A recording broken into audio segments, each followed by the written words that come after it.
Siya ni Kristo kami. Mama, bit-bit namin ang aming kahalala. Sabi to mga kabisdak, mukhang seryoso nga. Nasusugurin ang Iglesia ni Cristo ng gobyernong nakatabingi ang panga. Anak ng kagwang Mukhang magiging QGC 2.0 ang Iglesia ni Cristo. Yan po ay sa kanilang paninindigan laban sa korupsyon. Kaya ang hinayupak na baki, wala na. Tinubuan ng sungay talaga ni Satanas. At ito, mga kababayan ko, Senador Rodante Marcolita, tungkol sa kanyang warrant of arrest, ay handa umano siya magpa-aresto at kusa umano siyang sasama sa mga otoridad na aaresto sa kanya. Na balibalita nga mukhang nagkagulo daw tungkol ang mga PNP tungkol dyan kung sino yung magiging arresting team laban po sa kanya. Pero Iglesia ni Cristo bumuhos ang suporta sa social media. Kahit hindi po mga miyembro ng Iglesia ni Cristo, nagpahayag po sila ng suporta sa naturang relihiyon tungkol sa mga nabalitaang susugurin umano ng gobyerno ang Iglesia ni Cristo dahil daw nandiyan si Senator Ronald Bato de la Rosa. Magandang gabi po sa ating lahat. Palike po muna, pa-share, pa-subscribe at pakipindot po ang inyong mga notification bell upang palagi po kayong updated sa ating mga video. So ang pag-uusapan natin ngayon, pareho po Iglesia ni Cristo kasi Senador Marcolita, meron din namang kaugnayan ito sa Iglesia ni Cristo. Ano kaya ang magiging resulta ng mga panggigipit na ito laban po sa Iglesia ni Cristo? Papalag kaya ng tuluyan ang mga miyembrong ng Iglesia ni Cristo? Subalit wala pa pong opisyal na pahayag ang Iglesia ni Cristo patungkol sa mga planong kasamaan ng gobyernong Marcos. Bumuhos na po ang napakaraming suporta sa naturang relihiyon sa social media. Isa na po tayo dyan, Bisdak Pilipinas, sumusuporta po tayo sa Iglesia ni Cristo dahil sila po ang naninindigan po para sa katotohanan. Lalo na po si Senador Marcolita, yung nagiging 2 beses na po, nagiging Senate Blue Ribbon Committee Chair, si Senador Marcolita, yung pangalawa ay Subcommittee Chairman. Na si Marcolita nga ang nagbubukod tanging Subcommittee Chairman, ang nagpatawag sa mga 18 ex-Marines upang isiwalat ang patungkol sa nakawan ng mali-malitang pera sa kaban ng bayan. Pakinggan po muna natin yung isang netizen, mga kabisdak. Ito po ay siyempre suportado rin po yung Iglesia ni Cristo at may rant din po siya sa kanyang social media na noong unang panahon daw, ilang beses na daw tinangka ng gobyernong pabagsakin po ang Iglesia ni Cristo. Panoorin po natin, narito po. May bali-balita daw na lulusubin daw ang INC ng gobyerno. Alam niyo, base sa history, wala pang naging successful na gawin yan. 3 presidente, 3 ang nag-attempt, pero nag-withdraw din sila kasi hindi nila kaya talaga. Marcos Sr. Administration, Cory Aquino, and Gloria Arroyo. Ang reason kung bakit lulusubin ng INC? Kasi di umano daw, nandun daw si Senator Bato nagtatago. Anong kagaguhan na naman yan? Sino na naman na nag-feed sa inyo ng mga malisyosong mga chismis na yan? At nakarating pa sa akin na nagkagulo daw kagabi sa Kasakang Karami sa PNP DILG conference kasi walang may gusto na mag-serve ng warrant kay Senator Rodante Marcolita. Kung gagawin nyo yan, magkakagulo na ang buong bansa. Kasi ang INC ngayon, hindi lang pure INC ang nakasuporta dyan. Halo-halo ng mga religious group. So, good luck na lang sa inyo and duda ako na magagawa mo yan. Yan na nga mukhang talagang seryoso po itong mga bantang ito, na lulusobin ang Iglesia ni Cristo. Yung una po nating napabalitaan, nagkagulo sa press conference daw ng tawagin PNP DILG kung sino po yung mag-serve ng warrant of arrest kay Senator Rodante Marcolita. 3 presidente daw ang nagtangkang pabagsakin ang Iglesia ni Cristo. Yung Marcos Sr., meron din palang nangyayaring ganun, may ganap pala na ganun. Cory Aquino. So Dilawan, Pulawan, nagsama-sama na ngayon under Bangag admin. At saka si Gloria, yun ba yung kay Dilima? Gloria? O iba rin po yung kay Dilima. No? So si Pinoy rin, nagtangkaring pabagsakin. Malamang ang Iglesia ni Cristo. Si Pangulong Duterte lamang pala ang talagang nagmamahal sa simbahan na ito, sa relihiyon na ito. Kaya ang Iglesia ni Cristo, marunong din sila magsukli ng kabutihan na ibinigay sa kanila. Hindi po talaga nila iniwan ang mga Duterte. So ito ngayon, medyo nakakatakot dahil ang Dilawan, Komunista, Pinklawan, at mga Marcoses, sanipwersa na ngayon para pabagsakin ang Iglesia ni Cristo under Bangag admin. Ang punto ko riyan, ang sabi ni Madam, kaya ba pabagsakin ang Iglesia ni Cristo ng gobyernong Marcos na nakatabingi ang panga? Yan ay katanungan man lamang. No?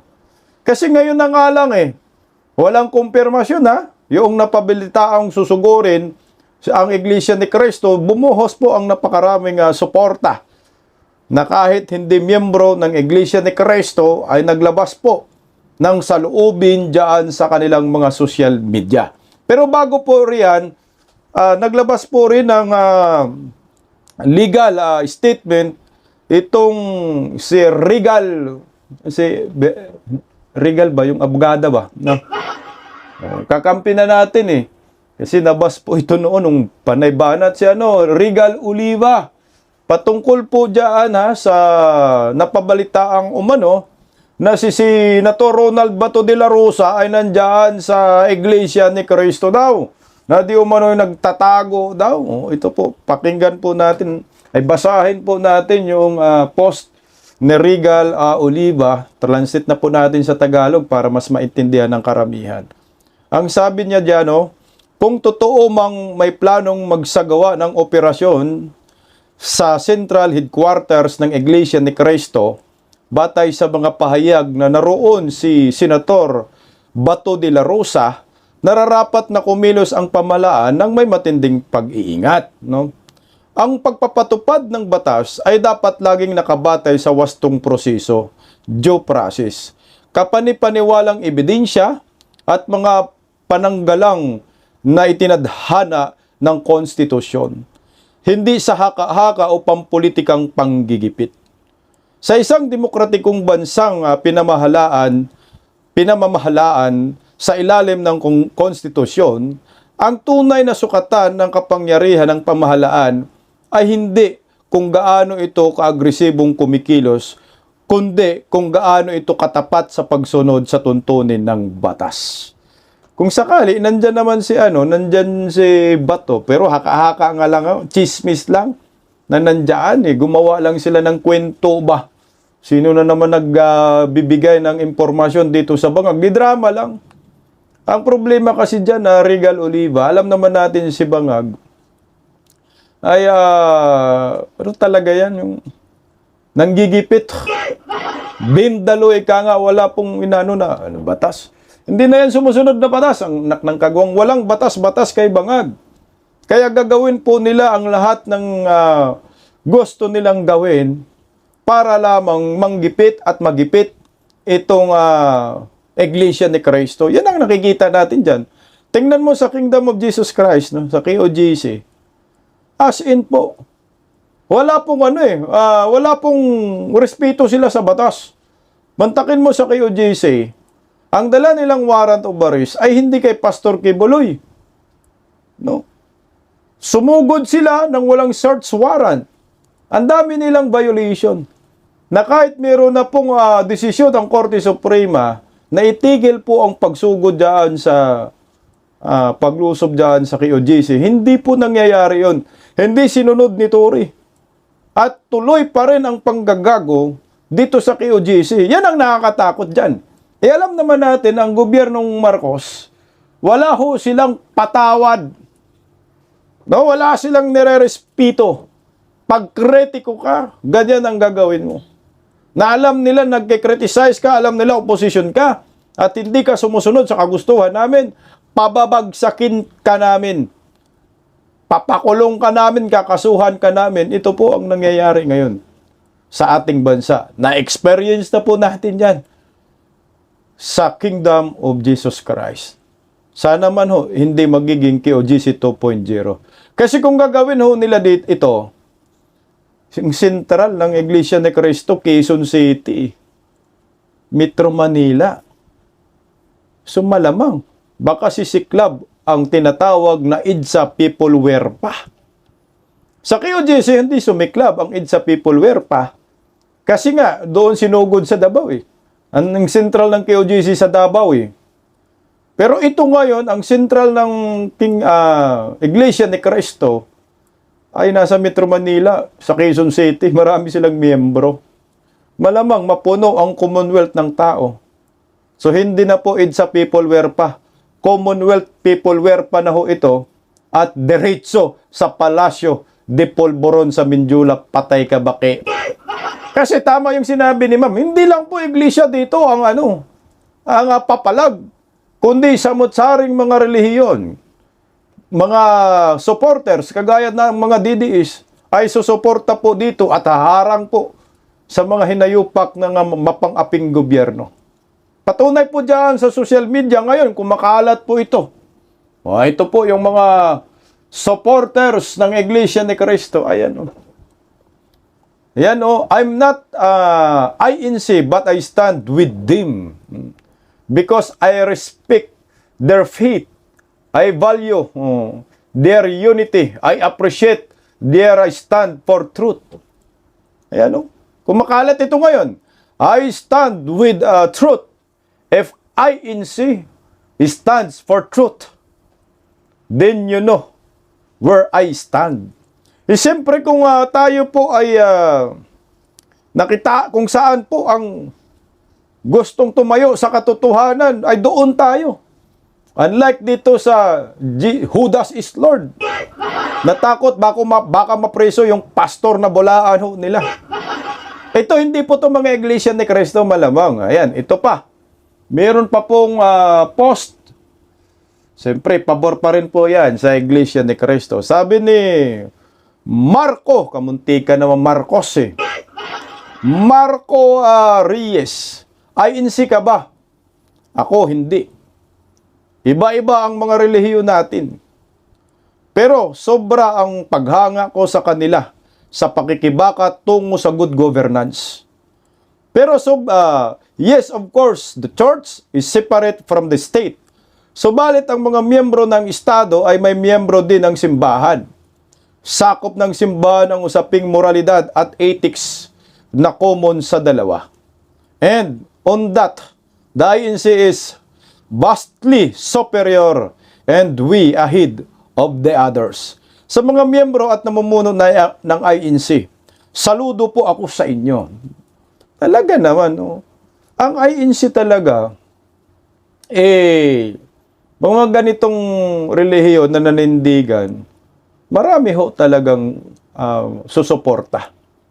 Sa social media ngayon, kasi hindi po pwedeng baliwalain din po itong mga balibalita na ang INC ay susugurin. Lalo na po, wala pang pahayag ngayon ng Iglesia ni Cristo patungkol sa mga kumakalat. Totoo ba ho itong kumakalat? No? Ng Iglesia ni Cristo ay susugurin. Ng Iglesia ni Cristo ay gagaguhin.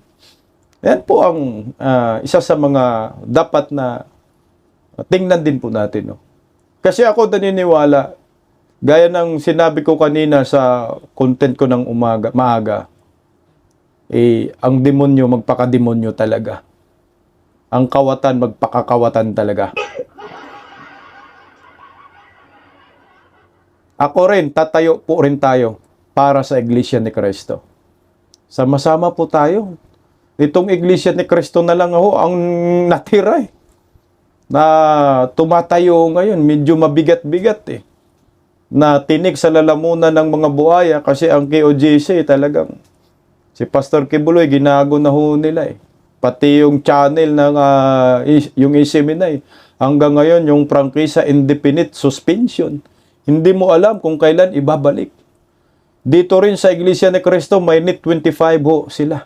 Speaking of NET 25, pakinggan po natin itong balita na ayon po sa kanila ay si Senator Rodante Marcolita, kasi may warrant naman daw talaga, nagkagulo lang kung sino mag-aresto. Ayan na po, may inilabas na po na pahayag si Senator Rodante Marcolita na kapag aarestuhin daw siya ng otoridad ni Bangag ay kusa po siyang susoko at magpasailalim sa batas ni Bangag. Ay ang tanong, ang mga miyembro ng Iglesia ni Cristo, papayag kaya? No nagaguhin lang basta-basta si Senator Rodante Marcolita unang-una, wala po siyang ninakaw na pera sa kaba ng bayan. Iyan po yung malaking tanong. Pakinggan po natin itong balitang ito, narito po. Nakahanda daw si Senator Rodante Marcoleta na sumama sa otoridad kung siya ay aarestuhin sa bisa ng warrant of arrest sa inimbentong kaso laban sa kanya. Naniniwala si Marcoleta na ginagawa ang panggigipit sa kanya dahil sa patuloy na paghahanap niya sa katotohanan sa flood control scandal. Ang detalye sa report ni Mar Gabriel. Arestuhin po nila ako. Muli po akong nagsasabi na ako po'y sasama sa kanila ng buong pagpapasakop. Matapang nahaharapin ni Senator Rodante Marcoleta ang mga gawa-gawang kaso na isinampalaban sa kanya. Sa harap yan ang bantang pag-aresto sa senador, kasunod ng impormasyon na naglabas na ng warrant of arrest ang korte. Sinabi ni Senator Marcoleta na malinaw na bahagi lang ito ng panggigipit sa kanya. Totoo po lahat na maaari pong ako'y arestuhin sa araw na ito o kung hindi man ngayon sa mga susunod na araw sa kadahilanan po na kailangan po nila na magkaroon po ng katiyakan na yun pong pag-iimbestiga, yung pagsisiyasat doon sa napakalaking nakawan na nangyari sa kasaysayan ng ating bansa ay tuluyan ng malimutan. Ito lamang ang paraan nila para wala na pong magtatangka na masugid na gagawa ng kanyang tungkulin na tukuyin saan man tayo makarating. Tukuyin ang lahat ng mga taong nasa likod ng napakalaking nakawan na ito sapagkat sila po ay nakagawa hindi lamang ng kataksilan sa bansa, kung hindi napakalaking kasalanan po sa inyo. Lahat po ng mga taong binoto ninyo na nasa likod po ng pagnanakaw na ito, sila po'y pinagtiwalaan ninyo. Ngunit, sa halip po ng pagtitiwalang yon, ay ninakawan po kayo. Harap-harapan po, kagaya ng sinasabi namin. Yan po ang kanilang gustong iwasan ngayon. Yung makilala sila ng lubusan at tuluyan. Kaya lahat po ay gagawin nila. Huwag po kayong mawawala ng loob. Alam ko po na ito'y pansamantala lang. Alam ko pong hindi magpapabaya ang Panginoon Diyos. Git pa ni Marcoleta, pilit na pilit ang kasong plunder at indirect bribery na isinampa sa kanya. Po yung mga kasama ko sa Senado na dati namin kasama sa grupo namin, meron silang plunder na nauna na. Opo. Pero dahil sa pagsanib sa kanila, nawala na po siguro. Baka sila po ay hindi na asuntuhin. Mauuna pa po akong arestuhin. Doon sa mga kasama namin dati na nangako na magiging intact kami. Walang hiwalayan, walang maghuhudas.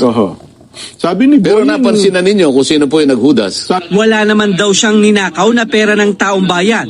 Hindi gaya ng mga dawit sa flood control scandal. Pero ako, invento lang. Walang kaugnayan po sa public funds. Wala po akong ninakaw. Ang tanging kasalanan ko lang po sa kanila. Sa kanila, hindi sa taong bayan. Ay yung pilitin ko po na ituloy ang pagdinig diyan sa flood control projects, anomaly na yan. at mapanagot kasi At mapanagot pati silang accountability, lahat. opo, para mapanagot ang nasa likod talaga ng Nasa lahat. sa kanila po yun. Nasa kanila na po yun. Kung talagang arestuhin po nila ako, muli po akong nagsasabi na ako po'y sasama sa kanila. Liwanag sa akin yan na alam ng taong bayan na wala po akong kasalanan kung hindi yung maglingkod sa inyo ng buong katapatan. Ano man po yung gagawin nila. Ako po ay naniniwala na meron po tayong isang Diyos na mapagmahal. Maaari din daw na may kinalaman sa nalalapit na impeachment trial ni Vice President Sara Duterte ang planong pag-aresto at pagkulong kay Marcoleta. Grabe, no? Parang, ang hirap ba imaginein? Sa akin lang, oh. Nung nanonood po ako, nagsinasabi ni Senator Marcoleta na wala akong ninakaw. Wala akong pinaplunder na pera ng bayan.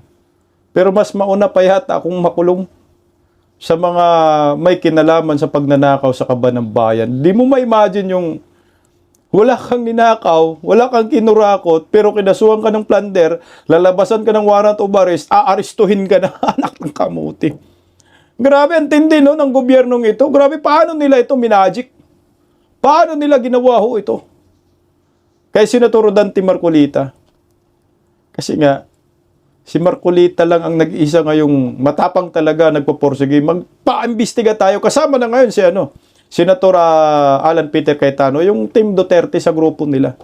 Pero agresibo kasi si Senator Dante Marcoleta, nakipagbardagulan, binanatan si Ping Lacson, binanatan si Tuta Soto, lahat sila. Na hindi natatakot eh.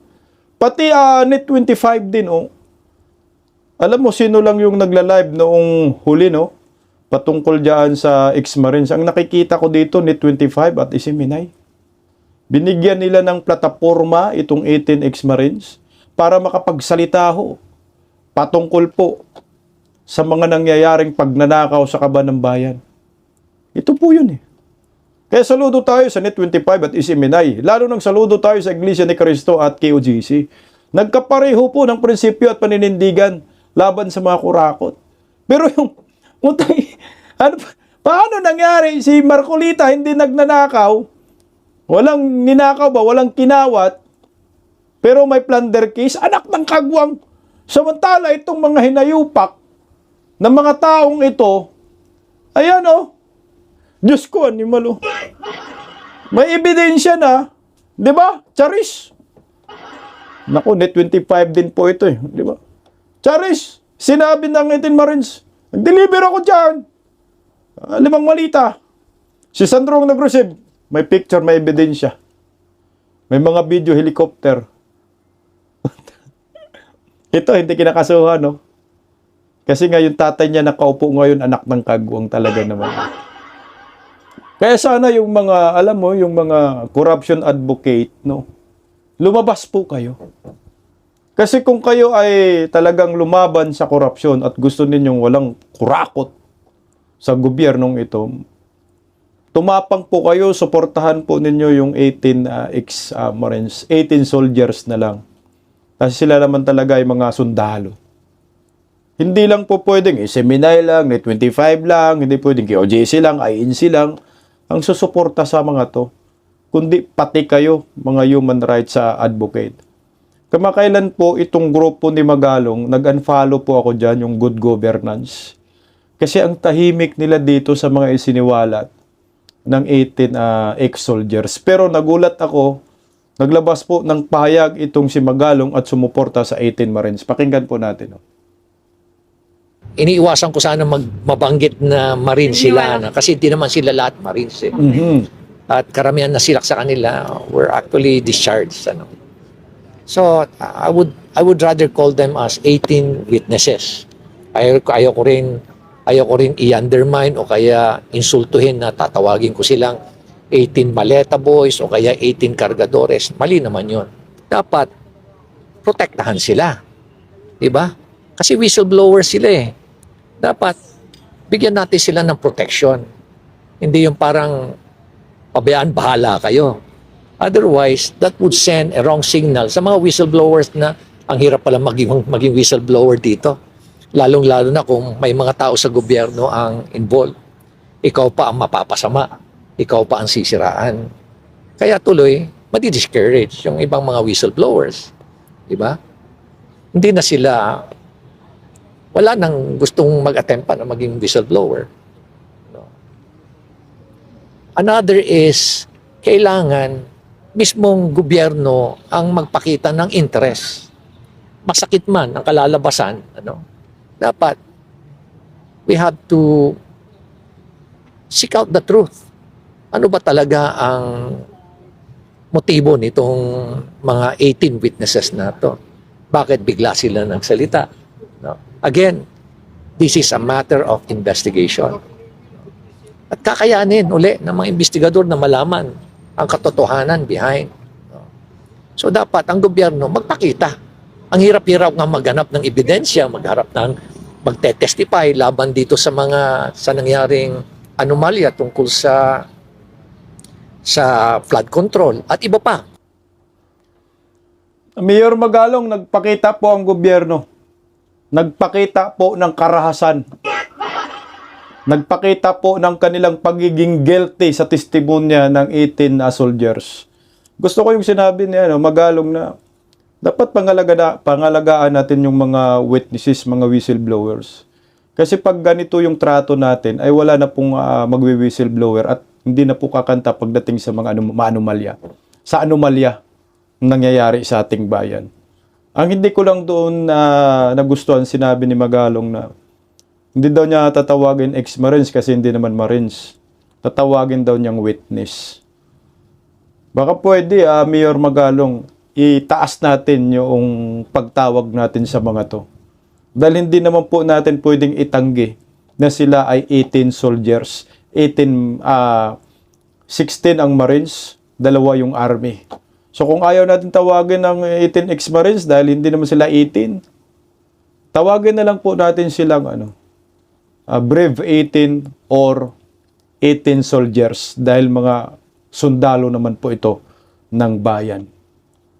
Kasi ako, umanga tayo sa Iglesia ni Cristo, umanga tayo sa kay Rodante Marcolita, May 25, dahil binigyan nila ng plataforma itong 18 soldiers na nagsisiwalat. Kaso nga lang, ang sukli nito, susugurin ng Iglesia ni Cristo, si Senator Rodante Marcolita, aaristuhin, anak ng kamote. Papayag ba kayo dito? Tingnan mo, sigwi lang tayo ng konti, sa 18 Marines muna.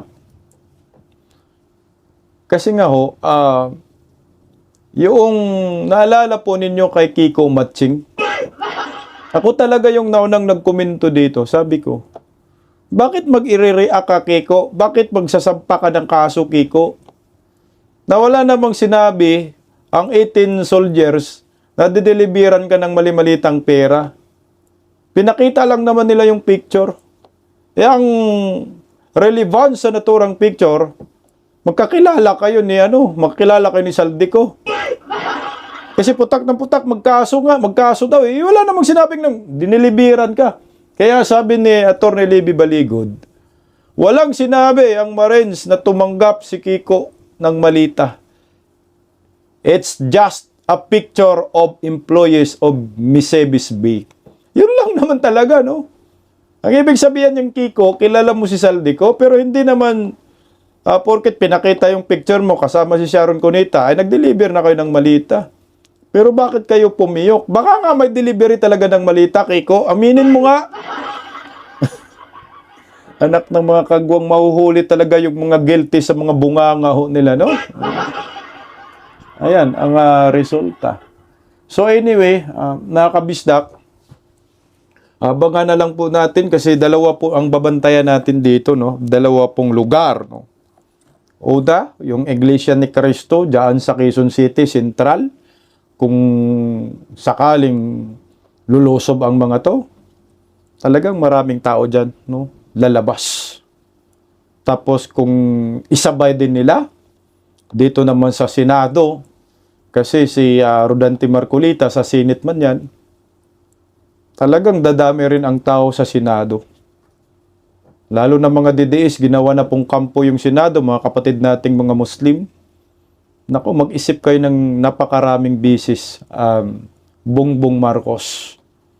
Sa bagay, kung pepresyorin talaga si Bongbong ng mga komunistang grupo, mga Dilawan, Pinklawan, pag hindi ka po gagawa, kung hindi mo gawin yung paglusob sa INC, gaya ng paglusob sa QGC, magrarally kami, pababayin ka namin sa pwesto. Patay talaga naman, no? Manginginig yan sa takot. Good luck na lang sa maraming Pilipino dahil ang mga gawaing ito ay hindi gawain ng matino. Tsaka good luck sa Iglesia ni Cristo kasama niyo po kami sa labang ito. Gaya ng sinamahan po namin ang Kingdom of Jesus Christ ni Pastor Kibuloy, dahil Duterte supporters, para sa bayan, sasamahan din po namin kayo. Paggising sa umaga, tanghali at gabi, nakikita ko ang post niya, ang hapdi. Paano nga ba to? Di ako makatanggi. Watch ko na lang at isipin ng mabuti. Bisdak Pilipinas. Bisdak, tinig ng katotohanan. Sa bawat vlog may laban sa kasinungalingan. Mulat ang mata, gising ang masa.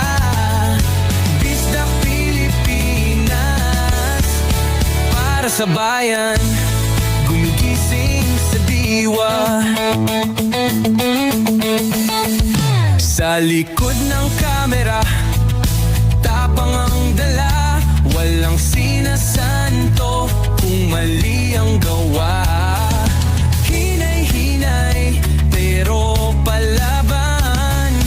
Boses ng tao sa digital na labanan. Bisdak, tinig ng katotohanan. Sa bawat vlog may laban sa kasinungalingan. Mulat ang mata, gising ang masa.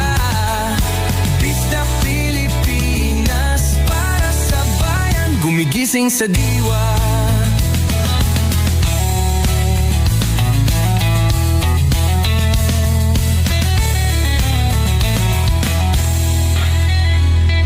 Hindi artista, hindi politiko, pero ang katotohanan, sigaw niya ay buo. Sa YouTube o Facebook man siya makita, may aral ka pa rin, may uri sa bawat salita. Bisdak, gising sa katotohanan, di lang kwento, kundi panawagan. Sa bawat Pilipinong naghahanap ng liwanag. Bisdak Pilipinas, kasama sa pagbangon ng bayan. Bisdak Pilipinas, boses ng masa, gising ang diwa. Sa vlog mo, may pag-asa.